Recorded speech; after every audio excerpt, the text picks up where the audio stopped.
He stepped out of his sleek black car, the city lights reflecting off its polished surface, just another night filled with business meetings and billion-dollar decisions. But nothing could have prepared billionaire Ethan Cole for what he saw next. On a cold, dimly lit street corner, wrapped in layers of worn-out clothes and sitting beside a battered shopping cart, was a homeless woman. At first glance, it was just another sad reminder of a world he had long distanced himself from. But then he froze, his heart skipped, his breath caught, because the face staring back at him was one he hadn't seen in over a decade, the face of his wife, the wife he had buried. Ethan had spent years trying to move on after the tragic accident that had claimed her life. No one ever came close to replacing her.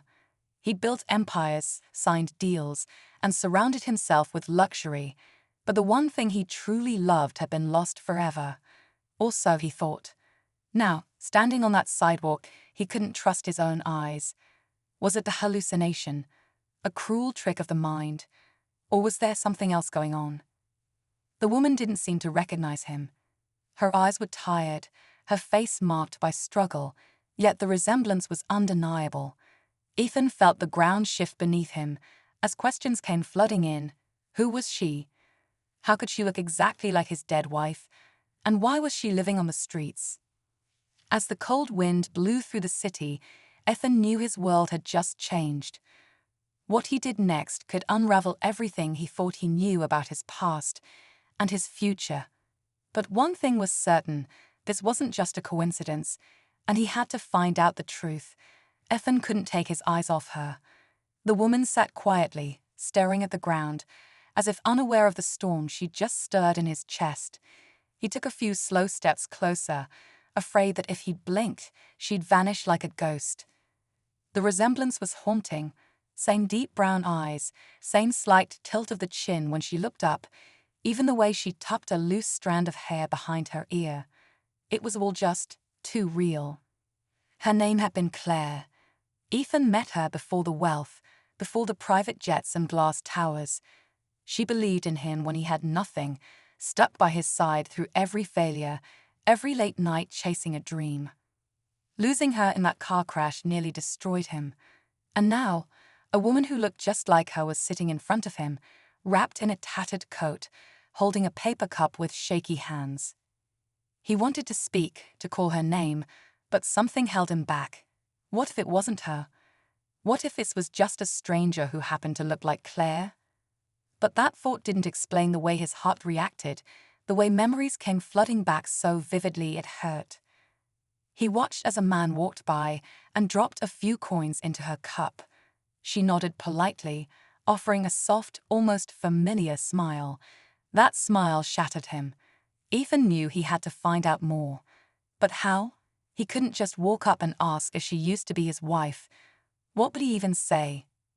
He pulled out his phone, pretending to check messages while stealing glances at her. Something was off, more than just the resemblance. She didn't act like a stranger. There was a strange calm in her face, as if she was waiting for him.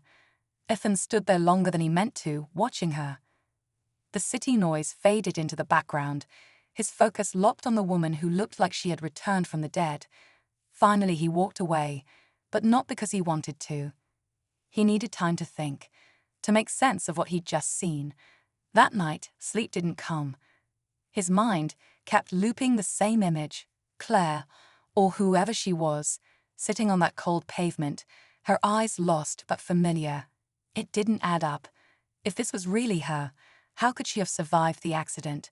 And why had no one told him? The next morning he went back. She was gone. Panic set in. He asked around, talked to a nearby street vendor, even offered money, but no one had noticed her. Or they didn't want to talk.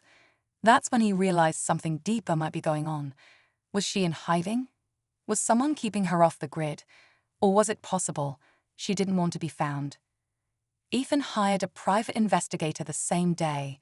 It wasn't just curiosity anymore, it was obsession. If this woman was connected to Claire in any way, he had to know. But as the days passed and the PI dug deeper, things only got stranger. No records, no sheltered check-ins, nothing. It was like she didn't exist. Meanwhile, his company was on edge. His absence, his distracted mind, it was all starting to show. Investors were calling. Deals were slipping. But Ethan didn't care. Not when something this big was unraveling in front of him. Late one night, the investigator sent him a grainy photo from a security camera. It showed the same woman. Only this time, she was entering a building Ethan thought had been shut down years ago. His old family estate.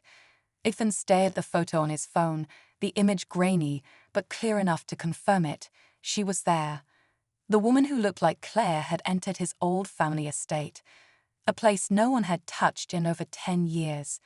The mansion had been closed off, left to decay after Claire's funeral. He hadn't stepped foot there since, unable to face the memories that haunted its halls. But now, everything had changed. That night, he drove out without telling anyone. The long driveway was overgrown, the iron gate rusted and barely hanging on. As he approached the main entrance, his heart pounded in his chest. The mansion stood like a shadow from his past, windows dark, but something in the air felt alive. He stepped inside slowly, flashlight in hand, every creak of the floor echoing like a whisper. Dust covered the furniture, but some things were out of place. A blanket folded neatly on the couch. An empty teacup on the table. Someone had been living there. He walked deeper into the house, past old portraits, past the grand staircase he and Claire once danced on after dinner parties. The memories stung, but he pushed forward, following the faint sound of movement upstairs. Then he heard it, footsteps, slow, deliberate, just above him. He climbed the staircase, each step heavier than the last. At the top, a single door stood slightly ajar, light spilling through the crack. He reached for the handle, but paused. Something didn't feel right. Why would she come here? Why now? He pushed the door open, and what he saw made his breath catch. In the center of the room stood the woman. She turned slowly to face him, eyes locking onto his, and in that moment, Ethan felt like time had stopped. For a moment, neither of them moved. The woman stood still in the golden light of the old chandelier, her face half-shadowed. But the resemblance was no longer just similar, it was exact.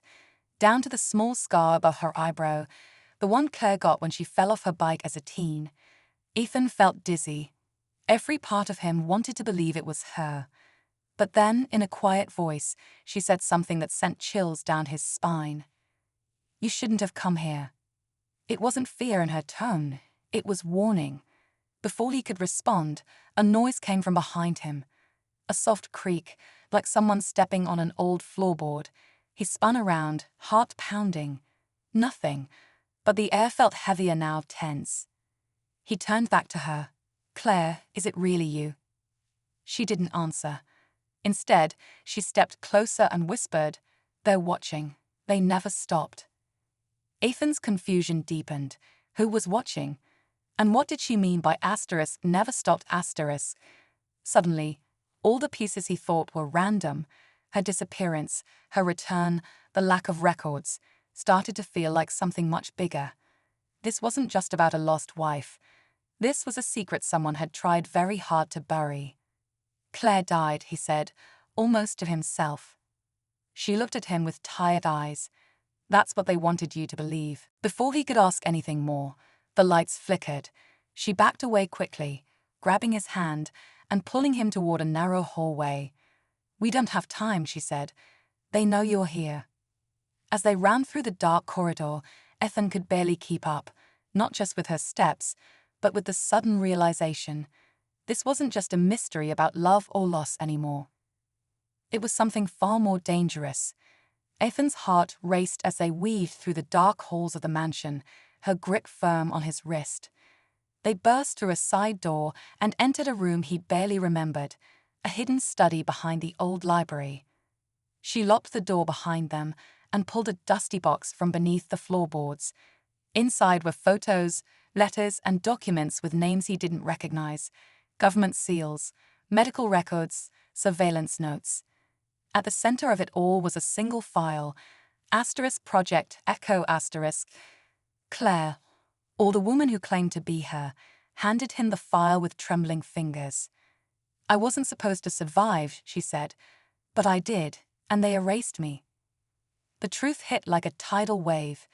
Years ago, Claire had been approached for a neurological trial tied to a tech research company Ethan unknowingly invested in.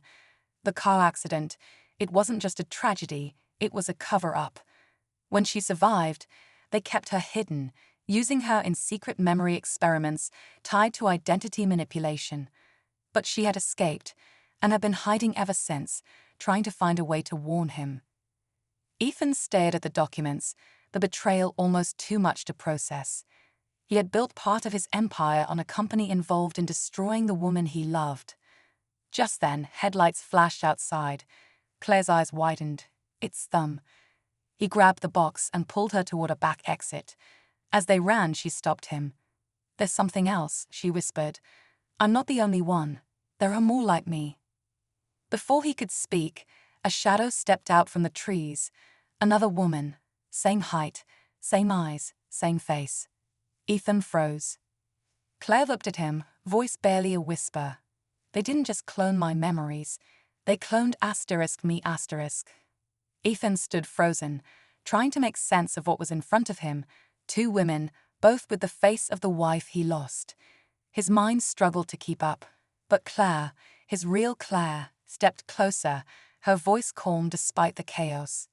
"They made copies, Ethan, to test how memory and identity could be separated, controlled. I was one of the first. The others, they didn't escape." The second woman stayed silent, her eyes blank, like she was waiting for instructions. Claire gently touched Ethan's hand. "She doesn't remember who she is. They wiped her. I've been trying to find the others and shut this down before it spreads." In that moment, Ethan knew what he had to do. He couldn't undo the past, couldn't bring back the years lost or the pain he'd buried, but he could help her now. Using the documents they found, he exposed the project, bringing the hidden lab and its shadowy work into the light. The tech company at the heart of it all collapsed under the investigation, and those responsible were held accountable. Claire didn't return to the life she once had. Too much had changed, but she chose to help the others, working with specialists to rebuild their memories and identities. Ethan supported her quietly, no longer the man chasing power, but someone finally grounded in something real. In the end, what mattered wasn't the billions he'd made or the empire he'd built. It was the truth, and the chance to stand by the woman he thought he lost. He looked at Claire one last time, as she helped a second woman into a care center. Different paths, shared faces, and a future that finally belonged to them, not to secrets, not to lies. Just truth, and a second chance.